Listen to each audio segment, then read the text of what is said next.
School does a lot of damage to human beings.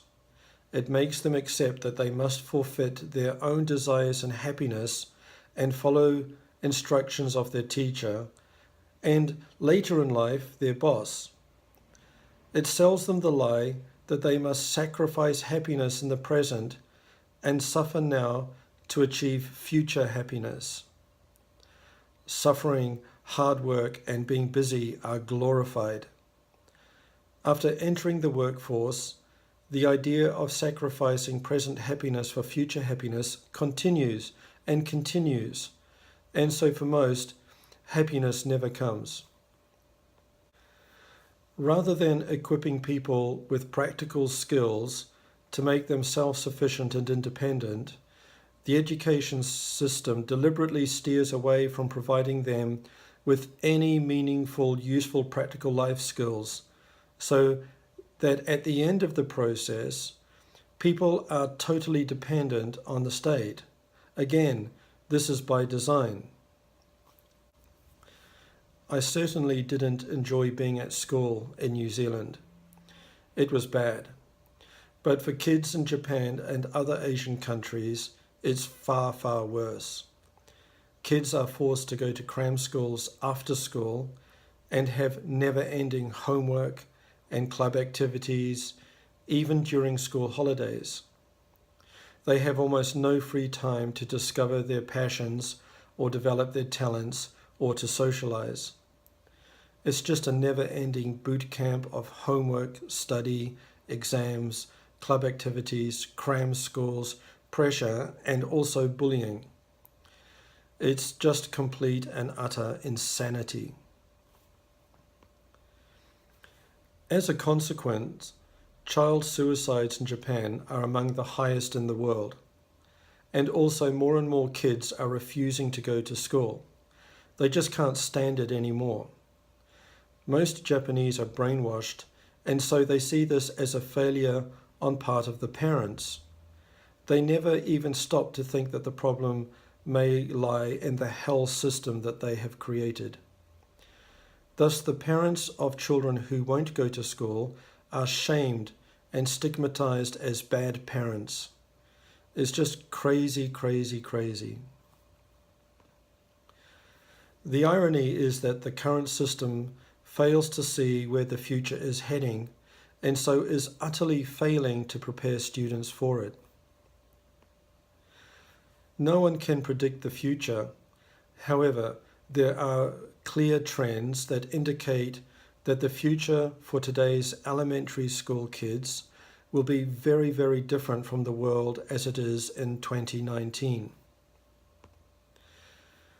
AI is becoming smarter and will take over more and more jobs. Cars, trucks, buses, and taxis will soon be full self-driving. Robots are entering small businesses and the home.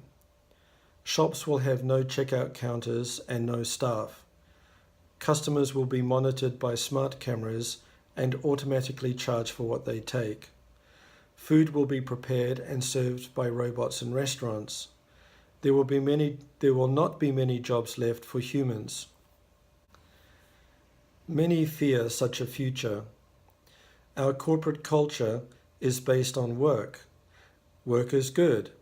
Play is considered frivolous and a luxury. Play is something that we do in our free time. We teach our children that work is more important than play. It is difficult for this generation to imagine a world without work, most likely because their imagination has been severely stunted by the school system. We must encourage our children to fall in love with the word play. Imagine a world of play. Play isn't a bad word. Play is what humans love to do. It makes us happy. Children are naturally creative and constantly invent new forms of play. They are rarely lazy. The world's best performers, writers, scientists, engineers, artists, musicians, and business people don't work at all. They play. They play very, very hard at what they are passionate about, and through constant practice become very, very good. Once we are free from the drudgery, stress, and slavery of work, people will have the time and freedom to discover and then develop their talents and then become the best that they can be. We must change our attitudes about play. We have to start taking our passions and creative desires more seriously. We have to get used to a world without work and consequently, later on, a world without money. You are crazy, I hear some of you say, but as people like Elon Musk say, it's inevitable. There are examples in the world of progressive education systems, and perhaps the best example comes from Finland. 40 years ago, Finland reinvented the school system and now has the top-ranking education system in the world. Kids in Finland have no homework, no club activities during school holidays, spend far less time in the classroom, and have longer recess breaks. It seems that less is more when it comes to education. Children seem to cultivate their creative powers, intelligence, and learn far faster when they have more free time. Also, their system recognizes the importance of happiness for both students and the teachers. Finland is unlocking the potential of the kids by giving them something very, very precious, that is, time, and is preparing them for the future. There are also freestyle schools here in Japan, which offer a far better alternative education for kids.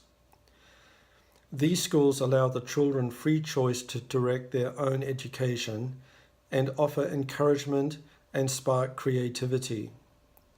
I have some wonderful Japanese friends who are committed and passionate about promoting freestyle schools in Japan. And I would like to let you know more about that in another video in the near future. Anyway, that's all for now. Thanks so much for watching. See you again soon. Goodbye.